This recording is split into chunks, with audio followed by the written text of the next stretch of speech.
სალამი მეგობრებო, დააგიბრუნდით კიდევ ერთი ვიდეოთი რუბრიკიდან კითხვები და პასუხები, რომელშიც როგორც უკვე იცით, პასუხებს ვცემ ხშირად დასმულ კითხვებს. დღევანდელი ვიდეოს კითხვა კი ასეთია: რა ფასად არის შესაძლებელი კომპიუტერის აწყობა ან შეძენა? ეს ერთი შეხედვით მარტივი კითხვაა, მაგრამ პასუხი საკმაოდ რთული გასაცემია, იმიტომ რომ გასათვალისწინებელია ძალიან ბევრი ფაქტორი.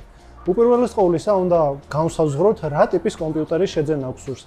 შეიძლება ეს იყოს საოფისე კომპიუტერი, შეიძლება იყოს ეს გეიმინგ კომპიუტერი, რომელიც სათამაშოთაა განსაზღვრული, ან შესაძლებელია იყოს პროფესიონალურ პროგრამებთან სამუშაო კომპიუტერი. რომ განსაზღვრავთ ამ ტიპს, შესაბამისად უკვე შეგვიძლია ბიუჯეტზე ვისაუბროთ. მაგალითად, საოფისე კომპიუტერები შედარებით უფრო იაფიღირს, იმიტომ რომ საოფისე პროგრამებს ძირითადად არ ჭირდებათ ცალკე გამოყოფილი ვიდეო ბარათი, რაც სათამაშო კომპიუტერებს აუცილებლად ჭირდება. და ეს ამცირებს მის ფასს. საოფისე კომპიუტერების ფასი, თუ სწორად მახსოვს, იწყება დაახლოებით 600 ლარიდან მაღაზია Ultra-ში. შეგიძლიათ საიტზე დათვალიეროთ კომპიუტერები და იქიდან შეარჩიოთ. რაც შეეხება სათამაშო კომპიუტერებს, აქ როგორც უკვე გითხარით, საჭირო არის ცალკე ვიდეო ბარათი რომ გქონდეს, შესაბამისად ცოტათი უფრო მეტია მისი საწყისი ფასი. პრინციპში სათამაშო კომპიუტერი შეიძლება ჩავთვალოთ, რომ იწყება დაახლოებით 1500 ლარი. ამ ფასის კომპიუტერი პრინციპში გათამაშებთ ყველა თამაშს საშუალო გრაფიკებზე მაინც. ხოლო თუ გსურთ რომ საუკეთესო თამაშები ითამაშოთ შედარებით მაღალ გრაფიკებზე და არ დაკარგოთ ის სიამოვნება, რაც ამ თამაშების მაღალ გრაფიკებს მოაქვს, ასეთ შემთხვევაში დაგჭირდებათ ცოტა უფრო მაღალფასიანი კომპიუტერის შეძენა, დაახლოებით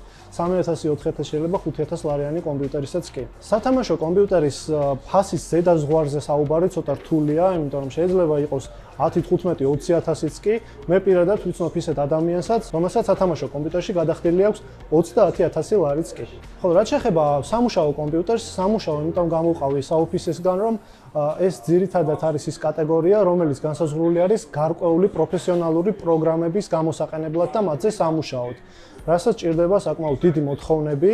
ეს უკვე უნდა განისაზღვროს იმის მიხედვით, თქვენ კონკრეტულად რა პროგრამაში მუშაობთ. ზოგიერთ პროგრამას ჭირდება ძლიერი პროცესორი, ზოგიერთ პროგრამას ჭირდება უფრო ძლიერი ვიდეო ბარათი, ხოლო არის პროგრამები, რომლების მთავარი მოთხოვნადი კომპონენტი არის ოპერატიული მეხსიერება და რაც უფრო მეტი ოპერატიული მეხსიერება გექნებათ, იმუშავებს უფრო უკეთესად. რომ შევაჯამოთ, მეგობრებო, კომპიუტერის ფასები იწყება მაღაზია Ultra-ში დაახლოებით 600 ლარიდან, საიტზე შეგიძლიათ დაათვალიეროთ და ზედა ზღვარზე ცოტა რთულია პასუხის გაცემა, იმიტომ რომ შეგიძლიათ შეიძინოთ 10000 ლარიანი კომპიუტერიც, კონფიგურატორის მეშვეობით ააწყოთ 15-20000 ლარიანი კომპიუტერიც, აი ზედა ზღვარის დადგენა საკმაოდ რთულია დღესდღეობით, იმიტომ რომ ყოველთვის არის შესაძლებლობა კომპიუტერი უფრო და უფრო გააძლიეროთ. პრინციპში დღეისათვის სულ ეს იყო, აუცილებლად კომენტარებში დაწერეთ თქვენი კითხვები, რა შეიძლება მოხდეს შემდეგ ვიდეოებში, მე კი აქ დაგემშვიდობებით, დროებით.